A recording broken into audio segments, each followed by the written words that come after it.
치러지게 되어서 마음이 많이 아픕니다. 어제도 광고 드린 것처럼 그동안 우리 교회에서 참 신실하게 교회 생활 또 믿음 생활을 잘 하시려고 애를 쓰시던 우리 고영배 성도님께서 갑자기 세상 떠나셨습니다. 82세였지만 아무튼 연세에 비해서 참 건강하게 지내시고 활발하게 지내셨는데 목요일에 자리에 누우시고 그리고 토요일 어저께 세상을 떠나셨습니다.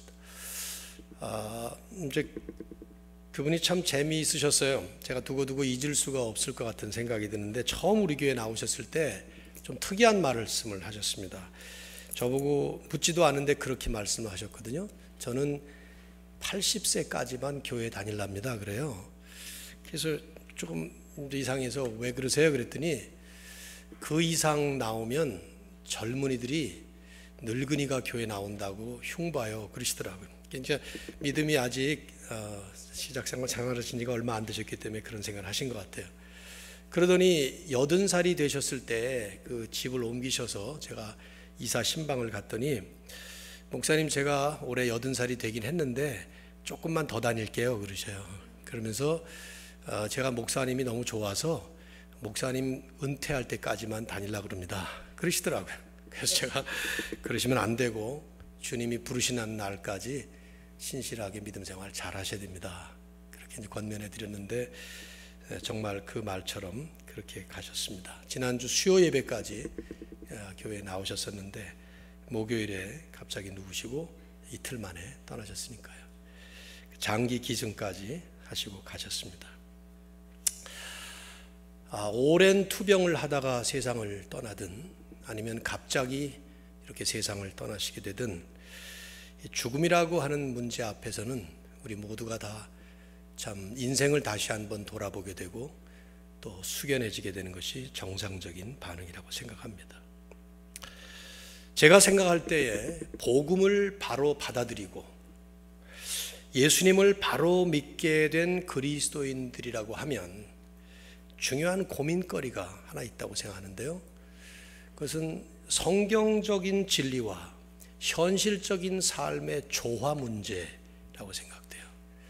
예를 들면 죽음의 과제 같은 그런 것이죠. 자, 하나님의 은혜를 믿고 예수 그리스도를 믿게 된 진정한 그리스도인이라면 영원한 생명, 즉 영생을 얻었다는 것인데 그렇다면 우리는 죽음의 문제를 어떻게 맞이해야 되고 또 어떻게 그 앞에서 반응해야 되나 하는 질문을 할 때 여러분이나 저나 누구든지 죽음 앞에서는 다 고통스러움을 겪게 마련입니다. 나 자신의 죽음이 아직 경험하지 않은 것이니까 그렇게 실감나지 않을 수 있다 하지만 사랑하던 가족이 떠나갈 때 또 내가 그렇게 가깝게 지내던 친구나 지인이 세상을 떠나갈 때 우리는 그 죽음이라는 현실적 고통 앞에서 내가 가지고 있다고 하는 영생이라는 복음의 진리를 어떤 식으로 구현해야 될지 쉽지 않고 가볍지 않은 고민거리라고 저는 생각해요. 머리로는 영생을 믿지만 몸으로는 고통을 느껴야 되는 건지 아니면 우리가 받은 그 영생이라는 것이 정말로 그 죽음이라는 현실적인 고통 앞에서조차 진짜 현실적으로 힘을 발휘할 수 있는 것인지 저는 쉽지 않은 입장에 우리가 놓이게 된다고 생각을 합니다. 대부분 다 그냥 그런 것이겠거니 그러지만 실제로 그게 우리의 퍼스널한 문제로 다가올 때는 쉽지가 않은 거예요.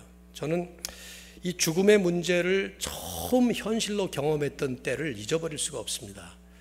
대학교 2학년 때까지 그냥 그냥 그렇게 생각하고 살았던 것인데 처음 이 대학교 2학년 때 저보다 한 살 위인 저하고 아주 절친하게 지내던 교회 친구가 ROTC 여름 훈련을 마치고 돌아오는 날 사망했습니다. 훈련이 끝나기 전에 열이 나기 시작하면서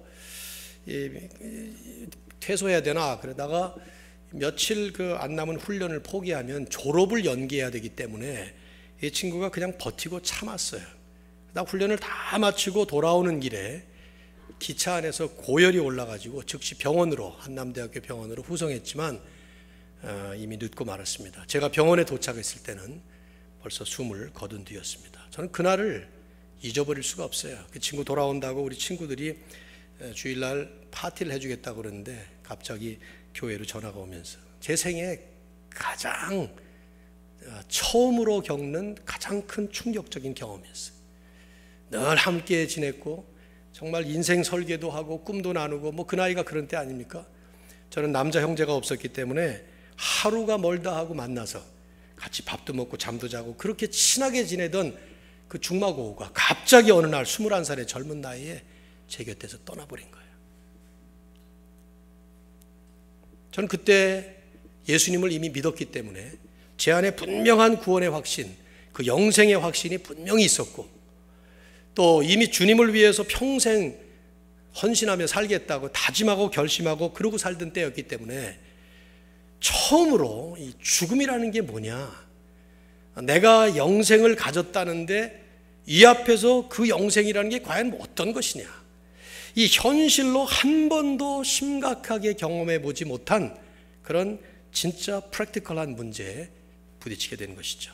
영원한 생명을 내가 가졌다는데, 영생을 소유했다는데, 그럼 이런 상황에서는 어떻게 반응해야 되느냐? 울어도 되냐? 웃어야 되냐? 울면 안 되냐? 그럼 영생이란 건 뭐냐? 이런 아주 혼란스러운 그런 질문과 함께 저는 그 역력해요. 지금 40년이 지났지만 그때 그 생각이 아직도 남아 있습니다. 며칠 밤을 저는 못 잤습니다.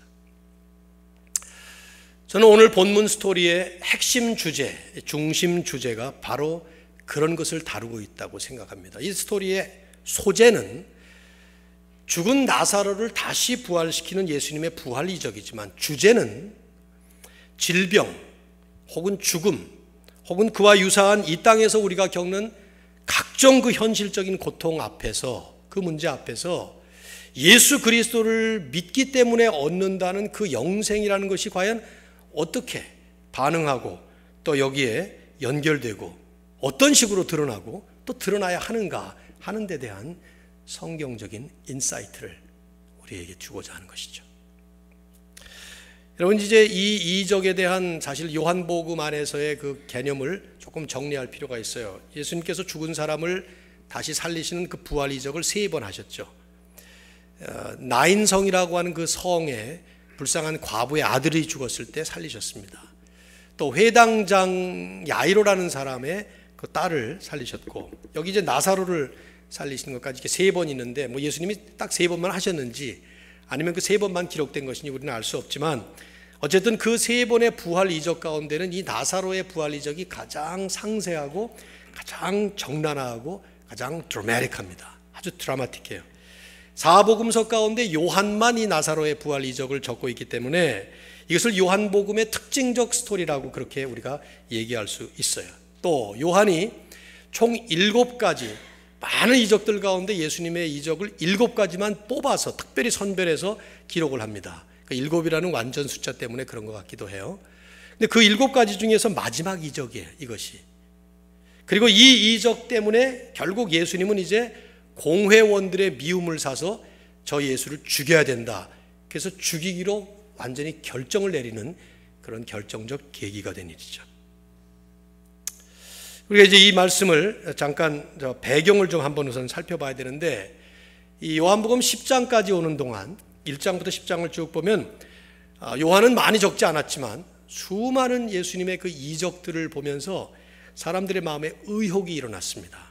그래서 10장 24절을 보면 유대인들이 예수님을 삥 둘러싸고 질문을 하나 던집니다. 뭐라고 하는가 하면, 언제까지 이렇게 우리의 마음을 의혹스럽게 하겠습니까? 이렇게 혼란스럽게 하겠습니까? 만일 당신이 정말 그리스도라면, 이 세상을 구원하시기 위해서 오신 구세주라면 밝히 말씀해 주십시오. 이렇게 얘기를 해요.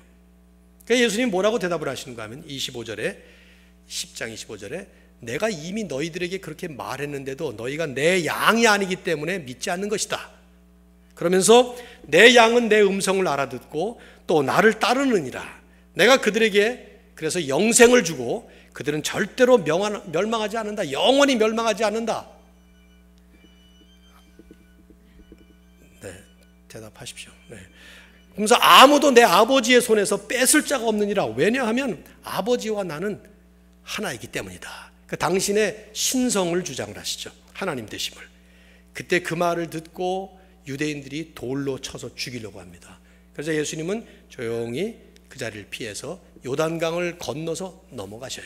이제 오늘 본문의 첫 장면은 요단강 건너편에 계신 예수님과 제자들에게 요단강 반대편에 있는 베단이라고 하는 곳에서 나사로의 병든 소식이 전달되는 거예요. 1절부터 여러분이 이제 이 스토리이기 때문에 사실은요 하나씩 쭉 보셔야 되는데, 예수님이 계신 곳에서부터 한 하루길 정도 되는 요단강 건너편의 베다니에 나사로, 마르다, 마리아 3남매가 살고 있었습니다. 옛날 얘기 같죠? 2절을 보면 요한은 이제 그 3명 중에서 마리아에 대한 언급을 잠깐 하고 있어요. 2절에 이 마리아는 향유를 주께 붓고 머리털로 주의 발을 닦던 자다. 근데 이 얘기는 아직까지 안 나온 얘기예요. 12장에 가서 나옵니다. 이 나사로 사건 다음에 나오는 얘기인데 요한이 그 얘기를 먼저 꺼내는 거예요. 지금 뒤에 나올 얘기를. 왜 그러냐 하면 12장에 마리아가 예수님을 영접을 하고 나서 향유를 붓고 머리털로 발을 닦던 그것은 이상한 여자의 이상한 행동이 아니라 예수님이 해석을 하시죠.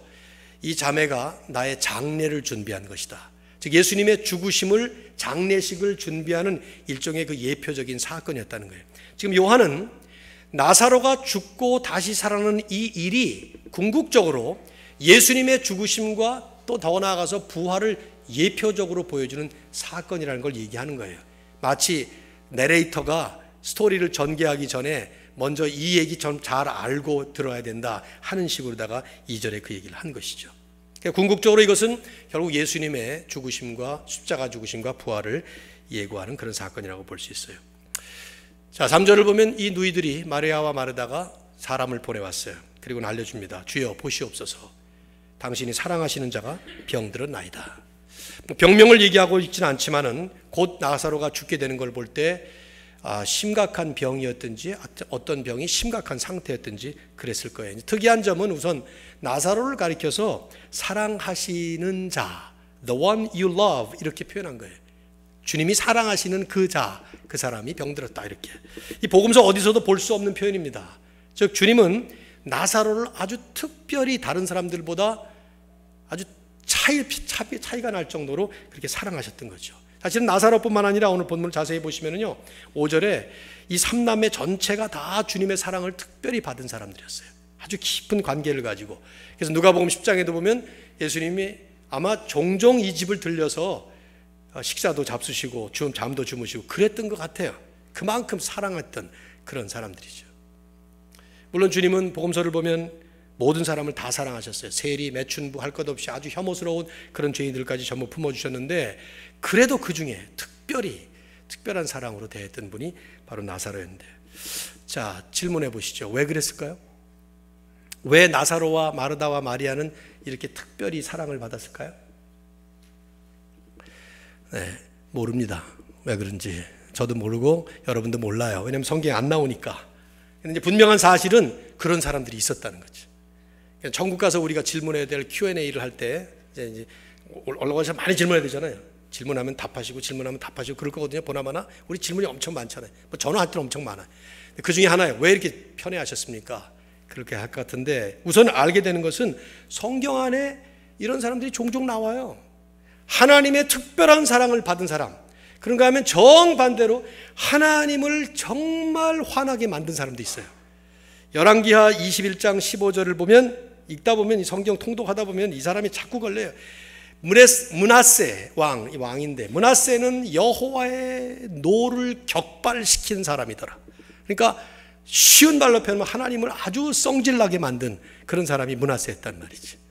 이거 읽을 때마다 내가 지금 하나님을 성질나게 만들고 있을까? 하나님께 특별한 사랑을 받고 있을까? 이런 생각을 하게 돼요. 여러분은 안 그렇습니까? 아무 생각 없이 사는 사람이 없죠. 하나님이 지금 나를 볼 때 화가 나실까? 아니면 너무 사랑스러우실까? 이런 생각 해보게 만드는 그런 구절들. 당연한 답할 필요도 없는 그런 얘기지만. 이제 특별히 특이한 점은 이 두 자매가 나사로 병 걸린 얘기를 전하면서 고쳐달라는 말을 안 합니다. 여기 그냥 주께서 사랑하시는 자가 병들었나이다. 그렇게 병든 사실을 알려주고 있지 고쳐달라고 요청하는 말이 없어요. 이게 이상한 일이에요. 왜냐하면 복음서를 보면 주님과 아무런 상관없는 사람들도 그냥 병 고쳐달라고 아우성을 하는데, 하물며 그렇게 사랑하던 나사로가 병들었다는데 고쳐달라는 말만 한마디 하시면 멀리서 얼마든지, 그까지 이렇게 뭐 멀다고, 요단강 건너편이 얼마든지 예수님 그렇게 하셨잖아요. 여러 번 봤지만은. 근데 그런 요청을 안 해요. 질문해야 돼요. 왜 그럴까 하는 질문. 믿음이 없었을까? 아닙니다. 있어요, 믿음이. 근데 안 합니다. 왜 그랬을까? 혹시 이들이 가지고 있었던 그 믿음이라고 하는 것과 이들이 당하고 있는 현실이라는 것의 어떤 괴리감, 거리감, 이것과 이것이 일치하지 않는 그런 현상 우리 안에 많잖아요. 우리가 믿고 있는 우리의 믿음이라는 것과 당하고 있는 현실이라는 것 사이에 우리는 이 괴리감 때문에 갈등을 하는 이런 경우를 얼마나 많이 겪습니까? 어쩌면 이들도 그런 것들을 지금 겪고 있는지도 몰라요. 어쨌든 주님이 즉각 말씀하셔. 이 병은 죽을 병이 아니다. 나사로가 병든 것은 하나님의 영광을 위하며, 4절에 하나님의 아들이 이로 말미암아 영광을 받게 하려 함이라. 요한복음에서 죽음이다, 삶이다, death, life 이런 단어들은 영원성을 가지고 있습니다. 즉 죽음이라는 말은 영원한 죽음이고 삶이라는 말은 영원한 생명을 뜻하는 말로 한다고 볼 때, 이 병은 죽을 병이 아니다 하는 이 말은 나사로가 안 죽는다 그 말이 아니에요. 곧바로 죽습니다. 이 말의 뜻은 나사로는 영원히 죽는 것은 아니다 그 뜻이고, 죽음으로 인해서 그의 삶이라는 것이 끝나는 게 아니다 그런 말이에요. 더구나 이 병은 하나님의 영광을 위하며 이로 말미암아 하나님의 아들이 영광을 받게 하려 함이로다 하는 이 말씀도 하나님께서 영광을 받기 위해서 나사로를 일부러 병들게 만들었다 그렇게 보시면 안 됩니다. 그건 하나님 너무 잔인하게 보는 것이죠. 이 말의 뜻은 이제 나사로가 곧 부활하게 될 텐데, 그렇게 되면 하나님의 영광이 드러나게 된다. 그리고 그렇게 되면 하나님의 아들이신 나 예수 그리스도가 똑같이 영광을 받게 될 것이다 그 말이죠. 왜냐하면 10장에서 예수님은 유대인들에게 오해를 받고 박해를 받으면서 쫓겨났어요. 그렇지만 이제 이 사건을 통해서 성자 하나님의 영광이 드러나시게 될 것이다. 그런 일에 지금 나사로의 병이 관계가 있다 이 말이죠. 우리가 주목할 사실은 이것입니다. 나사로의 병이 어떤 종류였던 건 간에, 그들에게 임한 고통이 어떤 것이었던 간에 그 병은 하나님의 영광을 위한 하나님의 목적과 관계가 있었다 이 말이죠. 이게 아주 중요한 부분이에요. 이미 이것을 요한은 9장에서도 한번 얘기한 바가 있어요. 태어날 때부터 앞을 보지 못하던 시각장애인을 향해서 제자들이 자기들이 가지고 있었던 부모의 죄인가 이 사람의 죄인가 막 이런 뜬금없는 얘기를 할 때 예수님이 하셨던 말씀은 아니다. 이 사람에게서 이제 하나님이 하시는 일을 나타내고자 하십니다. 그것도 마찬가지예요. 하나님이 하나님 영광을 위해서 그 사람을 태어날 때부터 시각장애인으로 만들었다라고 보기보다는 이제 이 시각장애인을 통해서 일하게 되는 하나님의 그 역사가 이 사람의 이 병과 장애 때문에 드러난다 그 얘기를 하는 것이죠. 이 말씀을 우리는 병이 나음으로써 혹은 죽음에서 살아남으로써만 하나님의 영광이 드러난다 이렇게 보시면 기복주의가 됩니다. 그렇게 봤던 것이 지난 세대의 기복주의의 이단성이에요. 하나님의 영광은 그 병이 나음으로 인해서 혹은 죽음에서 부활하는 기적이 일어남으로써만 드러나는 것은 아니에요. 이 말씀이 가지고 있는 보편적 진리는 바로 이런 것입니다. 어떤 종류의 병이나 혹은 어떤 고통은 그 자체로 하나님의 영광, 하나님의 목적과 관계가 있다 그런 말이에요. 특별히 더 나아가서 그렇게 볼 때 우리 그리스도인들은 이 땅에서 그런 병이나 질병이나 고통이나 심지어 죽음 같은 것들을 만날 때에 그걸 바라볼 때 그 안에 담긴 하나님의 영광 혹은 하나님의 목적을 바라볼 수 있는 시각으로 그걸 대해야 된다 하는 말씀을 은근히 시사하고 있는 것이죠. 이번에 수련회 강사로 오셨던 우리 노 목사님, 본인의 그 장애 문제를 가감없이 서슴없이 말씀 속에서 간증을 통해서 이런 그 진리의 말씀을 많이 은혜롭게 간증을 해 주셨죠.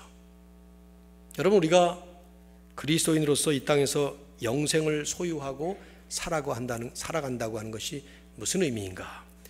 고통을 겪을 때 죽음 앞에서 이것은 어떻게 드러나는가 하는 질문을 아까 했는데, 우리는 이 땅에서 겪는 그런 질병 혹은 죽음 같은 그런 고통의 순간과 현장에서 그 안에 담겨져 있는 하나님의 차원, 나는 알 수 없지만은 그 하나님의 차원, 하나님의 영광, 하나님의 목적이 그 안에 담겨져 있을 수 있다 하는 시각으로 바라보는 자세가 우리에게 필요하다는 거예요. 생각해 보세요. 주님이 지금 이 말씀을 하고 계신 동안에 요단강 건너편에 있는 베다니에서는 마르다와 마리아 모여있는 많은 사람들이 병든 나사로 앞에서 고통하면서 괴로워하고 있었습니다. 주님께서 요단강 건너편에서 제자들에게 이런 말씀을 하고 계시리라고는 상상도 못한 것이죠. 근데 주님은 이들이 없는 자리에서 말씀하신 거예요. 저기 건너편 나사로의 병은 하나님의 영광 때문이고 하나님의 영광을 나타내기 위한 것이고, 그리고 나도 바로 그것으로 말미암아 이제 곧 영광을 받게 될 것이다.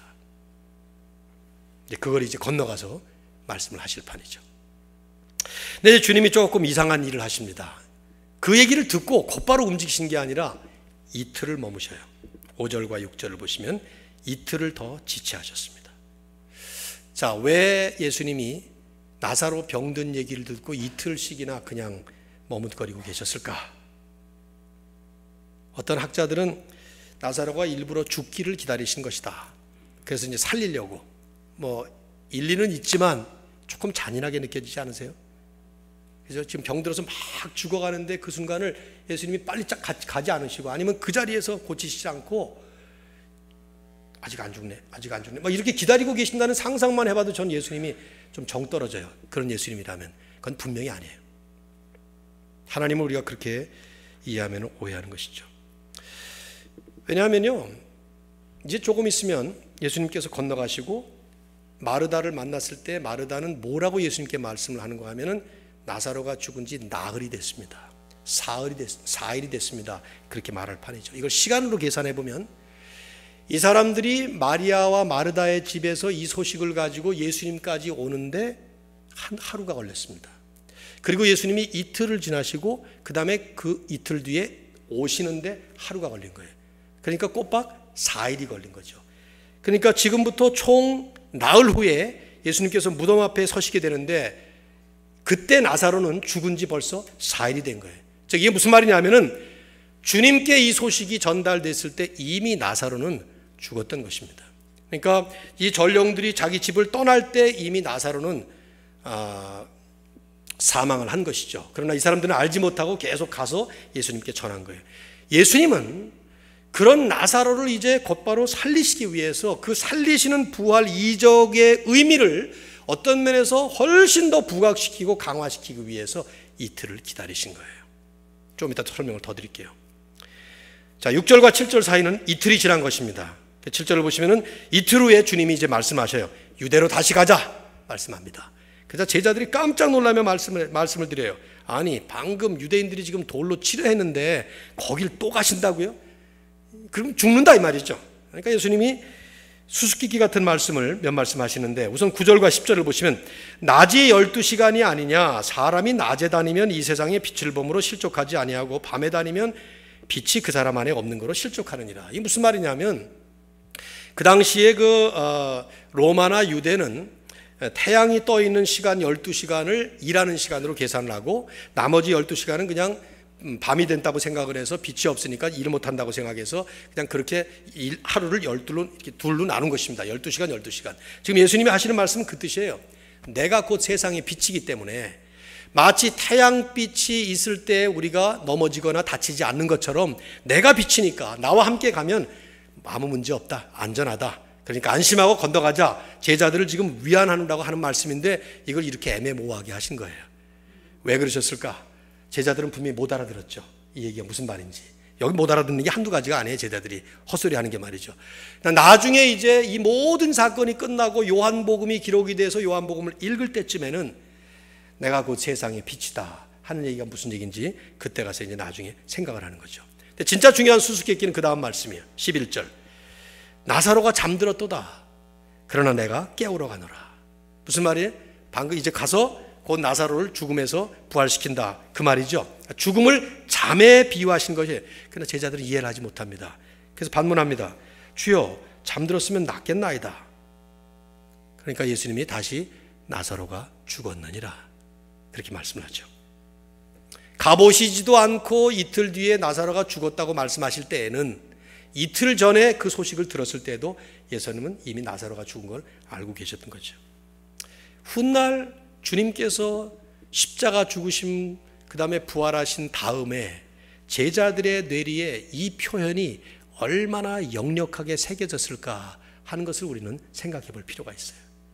왜냐하면 예수님은 죽음을 지금 잠이라는 메타포로 설명을 하시는 거예요. 제자들은 전혀 이해를 못한 거죠.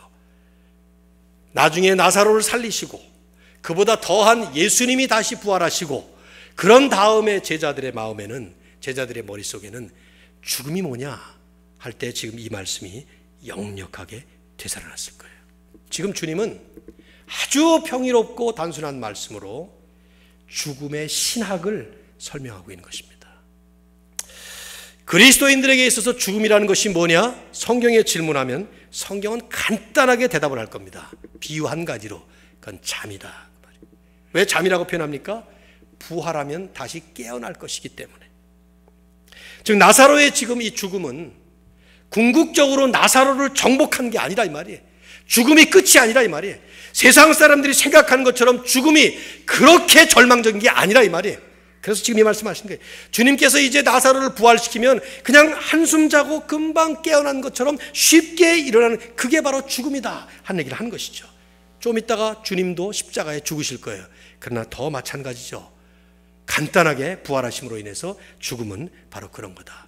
궁극적으로는 모든 그리스도인들을 향해서 주님께서 지금 이 메시지를 남기신 거예요. 이제 우리 그리스도인들에게 이것을 주시는 말씀으로 본다고 할 때, 우리가 이 땅에서 살아가면서 예수 믿기 때문에 영생을 얻었다, 예수 믿기 때문에 이제는 우리는 영원토록 죽지 않는다 하는 말씀을 우리가 복음의 진리로 받았다고 하면 이것은 하나의 개념이 아니에요. 이건 그냥 하나의 공중에 떠도는 진리의 스테이트먼트가 아니라 이 말이죠. 이 땅에서 살아가는 동안 이 질병 혹은 죽음이라는 고통스러운 현실 앞에 서게 될 때 그리스도인들은, 영생을 소유한 그리스도인들은 이 죽음을 어떻게 봐야 되느냐? 죽음의 신학이 있는 거예요. 잠이다, 그 말이에요. 잠. 곧 깨어나는 잠이다. 사도 바울은 초대교회를 그렇게 많이 세우고 나서, 특별히 데살로니가 교회가 아마 많은 성도들이 죽었나 보죠. 데살로니가 교회에 편지를 쓰면서 이 죽음의 신학을, 예수님의 말씀을 그대로 인용해서 말씀을 했어요. 제가 자주 하관 예배 때 사용하는 본문인데요. 데살로니가 전서 4장 13절. 형제들아, 자는 자들에 관하여는 너희가 알지 못함을 내가 원하지 아니하노니. 이 이중부정은 강한 긍정이에요.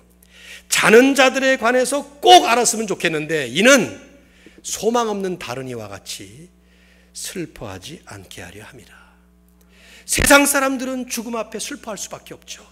전 세계 모든 문화, 모든 시대를 다 동토로 보세요.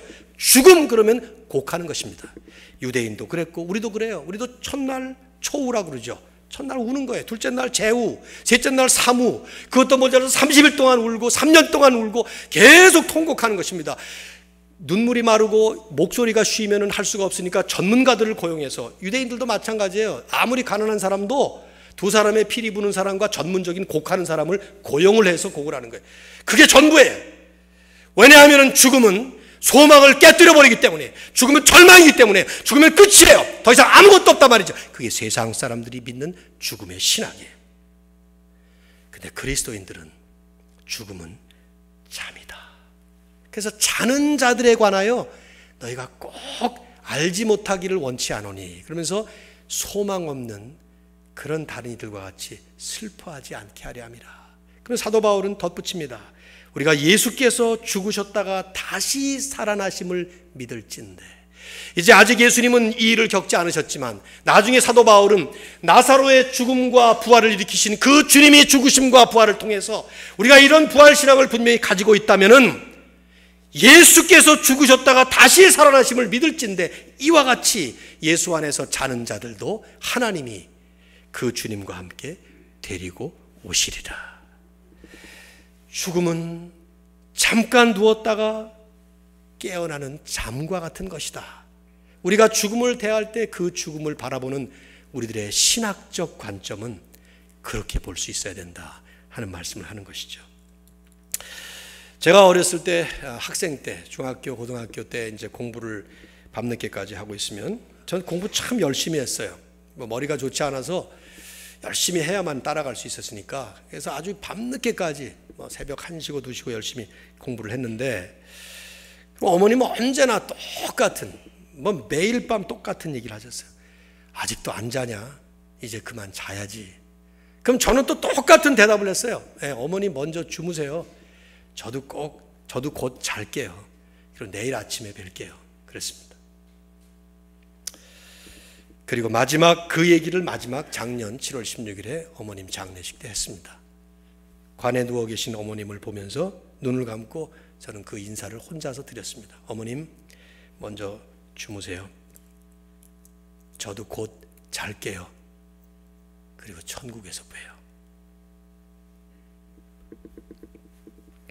여러분, 우리가 이 땅에서 살아가는 동안 우리는 수많은 종류의 고통스러운 현실 앞에 부딪힙니다. 그 중에 최고의 고통은 죽음이에요. 남의 일 같으면 모르지만, 뭐 남의 장례식이야 참석하는 거 그저 눈물이나 좀 흘리겠지만, 정말 나와 관계되는 그런 죽음, 내 자식이 죽는다, 내 어머니 아버지가 돌아가신다, 내 아내가 나보다 먼저 간다, 내 남편이 간다, 그런 그 고통스러운 그 일을 경험할 때, 영생을 소유한 그리스도인으로서 우리는 어떻게 돼야 될 것인가 할 때, 우리 주님은 첫 번째로 말씀하실 겁니다. 그건 잠이다. 왜냐하면 깨어날 것이기 때문이다. 근데 그걸 이제 우리 주님은 일으키시는 것이죠. 사랑하는 성도 여러분, 여러분 가운데 얼마나 정말 영생을 소유하신 그리스도를 믿고 분명히 구원을 받으신 성도님들 가운데 얼마나 이 죽음을 그런 잠처럼 대하실 수 있겠습니까? 이건 우리에게 큰 믿음의 훈련이라고 생각해요. 그래서 지혜의 왕이었던 솔로몬은 잔치집에 가는 것보다 초상집에 가는 것이 좋으니라. 왜냐하면 모든 사람의 결국이 이렇게 되니라. 그러면서 그때마다 우리는 이것을 묵상해야 되느니라. 전도서 7장에서 그렇게 말씀을 하죠. 계속되는 교회의 장례를 보면서 특별히 이 말씀이 적합한 말씀이라는 생각을 해보게 되었습니다. 주님이 이렇게 말씀하시지만 도마가 뜬금없는 말을 해요. 16절 보세요. 우리도 주님과 함께 죽으러 가자, 그렇게 말합니다. 저는 도마가 상당히 불공정하게 취급받은 대표적인 사람이라고 생각해요. 우리가 도마를 생각할 땐 도마를 어떻게 생각하냐면 의심 많은 도마, 별명이 붙어있죠. 그죠? 왜냐하면 예수님이 부활을 안 믿었으니까. 근데 사실은요, 도마가 의심한 게 아니에요. 자기 나름대로 믿는 식이 있었어요. 감정적으로 그냥 말끝마다 아멘을 하면서 쉽게 믿을 수 있는 사람이 있는가 하면 잘 따져보고 그것이 납득이 되면 그 다음에 가서 믿을 수 있는 사람이 있는가 하면 도마는 후자였던 것 같아요. 그러다 보니까 자기가 여태까지 경험해보지 못했고 언제 그걸 말이 안 되잖아요. 사람이 살아났더니. 그러니까 도마는 그 증거를 요구했던 것인데 그 불공평하게 의심 많은 도마이거든요. 요한이 도마를 묘사하는 모습을 가만히 보시면 도마는 대단히 용기 있는 사람이었어요. 지금 여기서도요, 다른 사람들은 거기 방금 지금 우리를 죽이려 했는데 돌 맞으러 또 갑니까? 그러니까 도마가 뭔 소리냐? Shut up! 그러더니, shut up이란 말은 없지만은 우리도 주님과 함께 죽으러 가자! 죽을 각오를 한 거예요, 지금. 주님이 죽으시면 나도 죽으리라! 그러면서 가는 거예요, 지금. 도마는. 정말 비장하고 용기 있는 선언이긴 했지만 주님의 말뜻은 잘 못 알아들은 사람이에요. 그 당시에 이제 유대인들은 사람이 죽으면 그 영혼이 3일간 주변을 맴돌면서 그 몸으로 다시 들어가려고 하다가 4일째 되는 날 몸이 썩기 시작하면서 영혼은 포기하고 이제 간다. 이렇게 일반적으로 믿었습니다, 사람들이. 예수님께서 이제 베다니에 도착을 해보니까 오늘 17절에 뭐라고 지금 요한은 쓰는가 하면 나사로가 무덤에 들어간 지 이미 나흘이라. 그 말은 단순히 시간적인 경과 상황을 쓴 것이 아니에요. 그 말의 뜻은 나사로는 이제 완전히 죽었다. 그의 몸은 썩기 시작했다. 영혼은 떠나버렸다. 그러므로 그곳에 있는 모든 사람들은 이제 완전히 소망을 버린 상태다. 그 얘기를 지금 암시하고 있는 거죠. 39절에 가면은 마르다가 이 얘기를 예수님에게 또 한번 리마인드를 시켜요. 살리려고 그러니까 죽은 지 나흘 됐습니다. 그 얘기 왜 하는가 하면 이래서 그러는 거예요. 여기 우리가 이제 다시 아까 그 질문을 돌아가 봐야 되죠. 왜 주님은 처음에 나사로의 병든 소식을 들으시고 이틀이나 지체하셨을까 질문해보면 명백한 답이 나와요. 그것은 주님은 나사로의 병든 소식을 들으셨을 때 이미 나사로가 죽었다는 사실을 알고 계셨고, 이제 가셔서 그 죽은 나사로를 살리는 부활 이적을 행하기 위해서 그 당시에 사람들이 믿고 있던 통념으로 죽은 후 4일이 되면 몸이 썩기 시작하면서 완전히 회생 불가능하다라고 믿었던 그런 모든 사람들 앞에서 이제 완전히 죽은 나사로, 완전히 소망을 잃어버린 그 상태에서 진정한 소망을 안겨줄 부활 이적을 행하기 위해서 이틀을 기다리셨던 것이죠. 만일에 주님이 일찍 와서 부활을 시켜버리면 그 당시 사람들은 영원히 도로 들어갔다고 그렇게 믿을 판이니까 말이죠. 기다린 거예요. 그래서 더 나아가서는 이제 며칠 후에 일어날 우리 주님의 십자가 죽으심과 그 부활을 통해서 단순한 회생이 아니라 완전한 부활이다. 왜냐하면 예수님은 3일 만에 일어나시니까 나사로를 4일 만에 일으킨 그 사건이 먼저 필요했던 거죠. 사람들의 통념을 깨기 위해서. 완전히 나락에 떨어진 절망의 현장에 하나님께서 역사하신 그 하나님의 능력이며 소망이다 하는 것을 보여주기 위한 것이죠. 베다니가 예루살렘에서 불과 2마일 정도밖에 안 됐기 때문에 18절 19절을 보면 많은 유대인 조문객들이 와 있었습니다. 그 말은 10장에서 예수님을 돌로 치려고 하던 유대인들 가운데도 어떤 사람들이 왔을 수 있다 하는 것을 요한이 은근히 암시하는 거예요. 20절과 21절 22절을 보시면 예수께서 오신다는 소식을 듣고 마르다가 황급히 나가서 길에서 예수님을 맞습니다. 근데 마리아는 집에 가만히 앉아 있어요. 오늘 본문에 보시면 이제 우리 마르다와 마리아가 일관성 있게 이런 모습을 많이 보이죠. 누가복음 10장에도 보면은 예수님이 거기 그 집에 들르셨을 때 마리아는 예수님 앞에서 쪼그리고 앉아서 가만히 조신하게 말씀 듣고 있는 모습을 보이고, 마르다는 막 분주하게 주방에서 왔다 갔다 하면서 그냥 음식 만드는 그런 모습 보이잖아요. 여기도 좀 비슷하잖아요. 그죠? 마르다는 후딱 나가고 마리아는 가만히 앉아 있잖아요. 그러다 보니까 우리가 흔히 여기서 이제 어떤 사람을 분류하면서 마르다는 행동형, 마리아는 사색형, 마르다는 괄괄형, 마리아는 내숭형, 뭐 이런 식으로 다 이렇게 우리가 분류하는데, 제가 볼 땐 그거는 unfair해요. 그걸 보여주고자 하는 건 아니에요. 마르다가 이 집안의 가장이었습니다. eldest sister라 이 말이죠. 그러니까 맏언니로서 지금 손님을 대접하러 나가신 거예요 지금. 그리고 마리아는 좀 이따 나오는 거죠. 언니가 부를 때. 중요한 건 이제 마르다의 말이에요. 21절 보세요. 주님께서 여기 계셨더라면 동생 나사로가 죽지 않았을 텐데. 그러면서 덧붙입니다. 그러나 나는 이제라도 주님께서 하나님께 무엇인지 구하면 하나님이 주실 줄을 압니다. 즉 마리아의 이 말은 이해가 필요한데요, 예수님에 대한 어떤 불평이나 비난이나 책망이 아닙니다. 이 말의 뜻은 나사로가 살아 있었을 때에 주님이 여기 계셨더라면 고치실 수 있으셨을 텐데, 그러나 그러지 못했다는 슬픔의 표현이기도 하고, 동시에 예수님의 치유 능력을 믿는다는 믿음의 고백이기도 하죠. 그렇죠? 근데 이상하게도 그러면서도 마르다는 주님께서 나사로를 다시 살리실 것을 기대하지는 않습니다. 지금 가만히 보세요. 여러분. 전혀 기대하지 않고 있어요. 왜 그랬을까? 우리가 질문해 볼 필요가 있어요. 마르다가 이적을 안 믿었을까? 부활을 안 믿은 것인가? 그렇지 않아요. 그 다음 나오는 말에 보면요, 뭔가 죽음이라고 하는 그 눈앞에 있는 현실 앞에서 그가 보여주는 그 믿음이라고 하는 것이 괴리감이 있는, 이 거리가 있는, 뭔가 동떨어진 그런 느낌을 보여주는 식의 그 믿음의 모습을 보여주는 거예요. 우리가 믿는 건 믿는 거지만 현실은 현실일 때 우리가 그 안에서 갈등하고 요동치는 거나 비슷한 모습을 보이지 않는가 하는 것이죠. 아니나 달라요. 주님은 마르다를 부드럽지만 신중하게 그 다음 단계로 이끌어 가셔요. 더 깊은 단계로. 내 오라비가 다시 살아날 것이다. 23절에 그렇게 말씀합니다. 그러니까 그 말을 안 믿었다는 얘기인데요, 마르다는. 근데 마르다도 말해요. 아, 예. 마지막 부활 때에는 다시 살아날 줄을 저도 압니다. 그렇게 말하죠. 그런데 하고 뒤끝이 좀 흐려요. 이 말의 뜻은.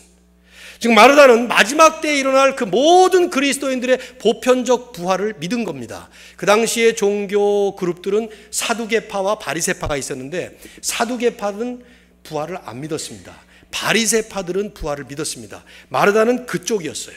부활을 믿은 사람이죠. 마지막 때에 모든 메시아를 믿었던 사람들은 전부 다 부활할 것이다. 그래서 말하는 거예요. 예, 나사로도 마지막 때에는 부활하겠죠. 그건 내가 맙니다. 그런데 지금은 하는 말이 그 뒤에 누앙스로 남아있어요. 이 마음을 읽은 주님께서 기독교 진리의, 복음의 진리의 최고의 정수라고 할 수 있는 선포를 이제 내리시는 거죠. 자, 25절, 26절 여러분이 읽어주셔야 돼요. 다음 주에 암송할 거니까 다 같이 읽겠습니다. 시작.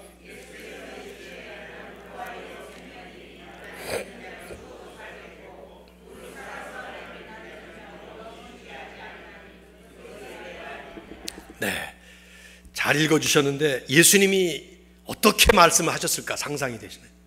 상상을 해본다면 특별히 이렇게 좀 노곤한 상태에 계신 청중들 앞에서 예수님이 만일에 말씀을 하신다면 어떻게 하셨을까? 지금 이 말씀을 제가 하면은 아마 여러분이 좀 괴로우실 것 같아서 그대로 하지는 않겠지만 상상은 쉽게 되시죠? 이 얘기 하시려고 예수님께서 여기까지 지금 이렇게 하신 거고, 요한이 지금 이 얘기를 여기까지 세이브하고 있었던 거예요. 나는 부활이요 생명이다. I am the resurrection and the life. 나를 믿는 자는 죽어도 살겠고 살아서 믿는 자는 영원히 죽지 아니하리니 내가 이것을 믿느냐. 복음서의 선언 중에 최고의 선언이라 할 수 있는 이 말의 뜻이 무엇인가? 분명히 이 말씀의 뜻은 예수께서는 부활을 일으키시고, 즉 죽은 자를 살리시고 그에게 영원한 생명을 부여하신다는 그런 뜻이 담겨 있지만, 이 말씀은 그것보다 훨씬 더 나아가는 겁니다. 더 중요한 본질적인 핵심은 예수님 자신이 부활이다 그 말이에요. 예수님 자신이 생명이다 그 말이에요. 부활을 이렇게 안겨주고 영생을 이렇게 안겨주는 선물로도 주시는 분이시지만 그분 자신이 곧 부활이요 생명이시다 하는 걸 지금 얘기하는 거예요. 예수님 안에 부활시키시는 능력이 있다, 영생을 주는 능력이 있다 하는 정도가 아니라 예수 그분이 그 자신이 부활이요 생명이다. He is the resurrection and Jesus is the life. 그 얘기를 하는 것이죠. 이게 차이가 있어요. 이것이 바로 우리가 오늘날 이 땅에서 살아가면서 우리들이 괴리감을 갖고 우리들이 갈등하고 우리들이 진통하는 그런 문제의 핵심 가운데 하나가 될 수 있다 이 말이죠. 왜냐, 다른 말로 하면 영원한 삶이라는 것, 즉 영생이라고 하는 것은 나에게 주어지는 선물이라는 의미도 있습니다. 하나님이 나에게 영생을 주셨습니다. 우리는 그렇게 많이 생각을 합니다. 그렇죠? 영생을 예수님을 통해서 우리는 받은 거라 이 말이죠. 선물처럼. 그러나 더 깊은 의미는 그 생명의, 이 생명의 주인이신 바로 그분이 곧 생명이라 이 말이에요. 예수님 그분이 곧 생명이고 부활이란 말이에요. 그래서 그 생명이고 부활이신 예수 그리스도와 함께 주님 안에서 주님과 연합이 될 때 그분 안에서 살고 있는 내 삶 자체가 그게 영원한 삶이고 그것이 곧 죽음을 이긴 부활의 삶이라는 것이죠.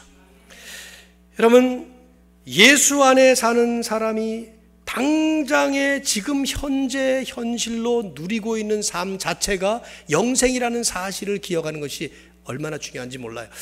사실은 이것은 이제 뭐 어려운 말로 하면 종말론이라고 말할 수 있겠지만은 그냥 쉬운 말로 좀 표현한다면은, 영어로 표현한다면 already, not yet 이 개념이에요. 이미 그러나 아직 이 개념인데, 여러분 기억하시죠?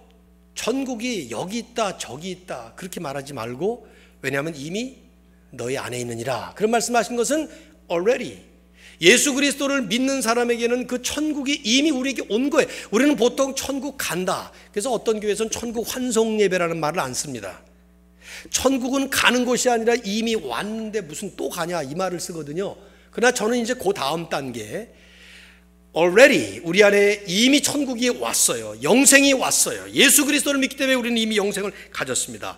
그러나 이제 완성될 그날, not yet 이기 때문에 그날을 향해서 이제 그곳을 향해서 간다. 그래서 천국 환송 예배를 저는 쓰기를 좋아하는데, 아무튼 여기서 중요한 개념 하나는 그 완성될 그 그림만 바라보고 마냥 막연한 믿음을 가지고 소망을 가지고 살아갈 것만이 아니라 이미 그 소망이 우리의 것이 되었고 그 영생과 천국의 축복이 우리의 것이 될 수 있도록 주님께서, 그분 당신께서 영원한 생명이시고 부활이시라는 그 사실, 이걸 지금 주님은 지금 말씀하고 있는 거예요. 주님은 지금 마르다의 초점을 지금 앞에 있는 마르다를 보고 마지막 날에 일어나게 될 그 부활에 대한 추상적인 믿음에서부터 바로 지금 그 앞에 계신 그분이 부활의 주인, 그리고 생명 그 자체라는 것에 대한 개인적인 믿음으로 지금 옮겨주시고 있는 것이죠. 이것이 요한복음의 초점이에요. 요한복음에는 예수님께서 스스로 I am, 헬라어로 에고 에이미, 이 말, 중요한 요한복음의 신학 중에 하나인데 이걸 많이 말씀하셨습니다. 나는 I am the light of the world. 나는 길이요 진리요 생명이다. 또 예수님이 오병이어로 수많은 사람을 먹이신 다음에 또 떡을 먹겠다고 찾아온 사람들을 향해서 내가 너희들에게 떡을 줄 수도 있지만 I am the bread of life. 내가 생명의 떡이니라. 이렇게 말씀하신 것이죠. 여기도 똑같은 말씀을 지금 더 절정의 차원에서 스토리에서 말씀하시는 거예요. 죽은 자를 부활시키는 능력이 내게 있고 영원한 생명을 주시는 능력이 내게 있지만 더 중요한 것은 바로 나 자체가 생명이며 부활이다.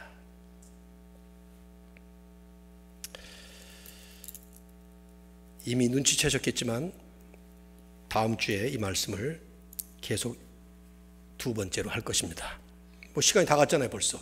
언제 하려고 지금 여기까지 왔나 그럴 거 아니에요 여러분. 지금 제가 탁월한 기독교 작가인 톨킨의 위대한 기독교 작품인 반지의 제왕이라는 그 1, 2, 3편을 영화로 본 다음에 위대한 드라마는 한 편으로 결코 만들 수 없다, 이런 결론을 내렸습니다. 3편 정도는 해야 되는데 적어도 2편은 가야 되는구나. 내가 오늘 이 말씀을, 이거 사실은 나사로 이걸 언제 준비했는지 몰라요. 그러다가 중간중간에 자꾸 돼서 오늘날까지 왔는데 다음 주에 2편을 하도록 하겠습니다. 오늘 이제 마감을 해야죠. 아직 저기 보따리 싸지 마시고. 결론은 이거예요. 복음의 현실성이에요. 구원의 현실성이라고 말할 수 있어요. 영생의 현실성이라고 말할 수 있고요. 이 본문 속의 마르다에게 주님은 마르다의 소망이 마지막 날의 궁극적 부활에만 있는 게 아니라 바로 지금 그 사람의 눈앞에 있는 예수 그리스도와 함께하고 있는 지금 현재 그 경험을 향해야 한다라고 말씀하시는 거예요. 이게 우리에게 주시는 메시지예요. 우리는 이 땅에서 수없이 많은 종류의 고통을 겪고 살아갑니다. 그걸 대합니다. 차라리 내가 받는 고통은 견딜 수 있겠는데 사랑하는 이의 고통은 견디기가 어렵습니다. 특별히 죽음은 그것을 완전히 끝장을 내버리는 그런 아픈 체험입니다. 여러분, 이 문제를 그렇게 사소하게 취급할 수는 없어요. 함부로 예수님 계신데 나사로 죽었다가 우는 마르다와 마리아는 잘못이다, 이렇게 말하면 안 됩니다. 왜냐하면 다음 순간에 예수님도 우셔요. 이 본문에 보시면요, 예수께서 우시니라 하고 나와요. 곧바로 그를 살리실 분이 자기도 우셔요. 왜 우셨는지는 다음 주에 얘기를 하겠습니다. 예수님은 마르다에게 명백하게 말씀하시는 거죠. 네 소망은 바로 나다. 내가 바로 너의 소망이다. 그 얘기를 하시는 거예요. 그리고 내 안에 나와 함께 있을 때 모든 죽음을 해결하는 부활, 그리고 영원한 생명을 누리는 영생, 그것이 곧 나를 통해 함께 지금 누리고 있는 것이다. 사랑하는 성도 여러분, 여러분이 예수 그리스도를 분명히 구세주와 주인으로 만나셨다면, 그래서 그 주님 안에 여러분이 계시고 주님이 여러분 안에 계시고 여러분과 주님이 연합되어서 하나가 되는 과정으로 지금 이 땅에서의 삶을 살아가고 있다면, 그 과정 속에 하나님은 하나님의 목적에 따라서 우리에게 각종 각색의 고통의 순간들을 허락해 주십니다. 그때마다 우리는 오직 유일한 소망이시고 우리의 유일한 능력이신 예수 그리스도를 붙잡고 그분 안에서 승리해야 될 줄로 믿습니다. 이 은혜가 함께 하시기를 주의 이름으로 축원합니다. 우리 찬양, 마지막 찬양 늘 부르는 거, 이거 6월 한 달 동안 더 부를 것 같은데요. 그럼에도 불구하고 우리는 다시 오실 주님을 묵상하면서 나아가죠. 주님 다시 오실 때까지 우리 찬양 함께 하겠습니다. 다 같이 자리에서 일어나셔서 함께 하겠습니다.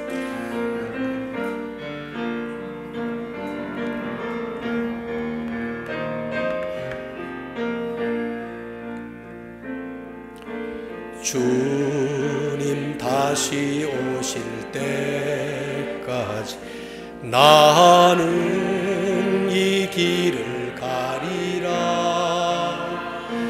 좁은 문, 좁은 길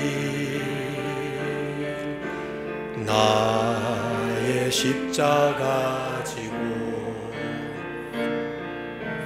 나의 가는 이 끝에서 나는 주님을 보리라. 영광의 내 주님 나를 맞아 주시리.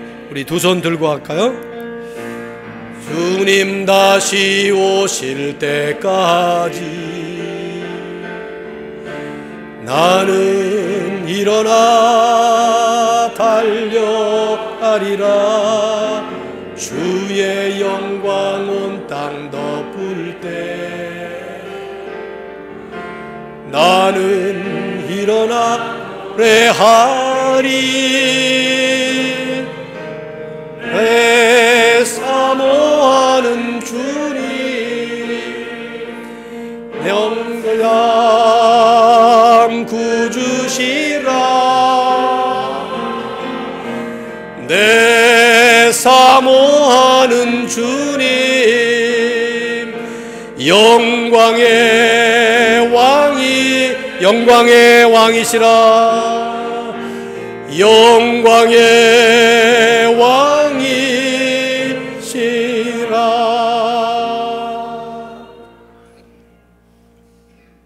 아버지 하나님, 사랑하는 사람을 떠나보내야 되는 가슴 아픈 가장 고통스러운 죽음의 체험 앞에서조차 나는 부활이요 생명이라고 말씀하신 우리 주님의 그 음성을 역력히 귀에 새기면서 이 시간 고통스러운 세상의 현장을 향해서 우리의 발걸음을 옮깁니다. 주님의 뜻이 있고 하나님의 목적이 있어서 이 땅에 우리를 남겨두셨을 때 이제 우리는 이 땅에서 살아가는 남은 인생을 언제 내 인생이 이 땅의 삶이 끝나더라도 주님 앞에서 영광스럽게 주님을 향해 달려갈 수 있도록 영생을 받은 사람으로서, 아니 이 영생의 주인이신 예수 그리스도 안에 사는 신실한 믿음의 일꾼으로서 끝까지 승리할 수 있도록 붙들어 주시옵소서.